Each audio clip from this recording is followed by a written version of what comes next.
This zucchini chocolate bread is the stuff of dreams. I had some zucchini left over from the Thai curry that I was making for dinner the other day and wanted to use it before it went bad.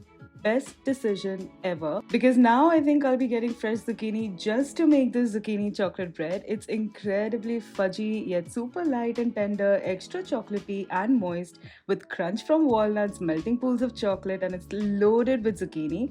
And if I hadn't told you there's zucchini in it, you would never believe or be able to guess. So let's begin. You'll preheat your oven to 160 degrees Celsius or 325 degrees Fahrenheit. And here I'm just going to roughly chop some walnuts first. I'll scoop it up and place it in this bowl right here because we'll need it later. You can add any nut of your choice or even skip it altogether. It's entirely up to you. Now here I have some zucchini and use a grater to grate the zucchini first, and then I will weigh about 200 grams of the zucchini.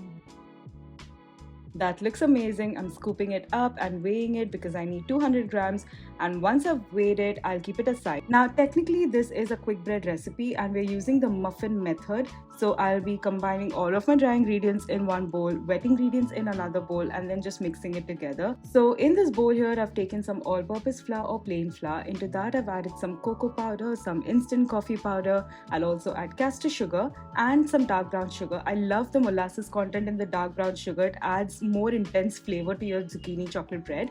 Now, because of the slight acidity in the cocoa powder and the dark brown sugar, we're going to neutralize it by adding some baking soda as well, along with baking powder and some salt. I'm going to take my whisk and just combine all the dry ingredients together. Make sure that the dark brown sugar is not clumping and it has distributed throughout this dry ingredient mix. Now we know that mix-ins should be coated in some flour so that they don't sink to the bottom. And since we have an entire pool of dry ingredients right here, this is the perfect opportunity to add your mix-ins here. So I've added some milk chocolate buttons and those chopped walnuts that we chopped in the beginning of the video. I'll add them in and coat them really well in the dry ingredients and keep it aside. Now we'll combine the wet ingredients where I've used some oil, which is neutral tasting, and some butter.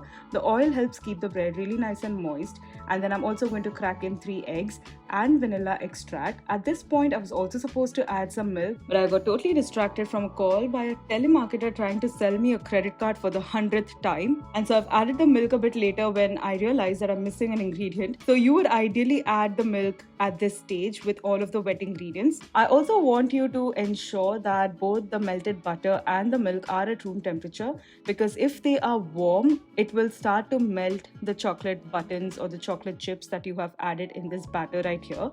And it is at this point that I realized that the batter does not look right and I have a glass of milk sitting on the counter. So I've added the milk right here. So you can either add the milk at this stage or just mix it with the wet ingredients. Entirely up to you. It works both ways. And you'll fold it gently like this until the batter comes together. And now it's time for us to add the main ingredient, which is our beautiful freshly grated zucchini. So just dump that in and gently fold it until you don't see any bits of the zucchini peeking out, and it should be well integrated with the batter. But at this point, you also don't want to overwork the batter. Just make sure you're mixing it only until you don't see the zucchini and then stop. The batter will look really glossy and well combined like this.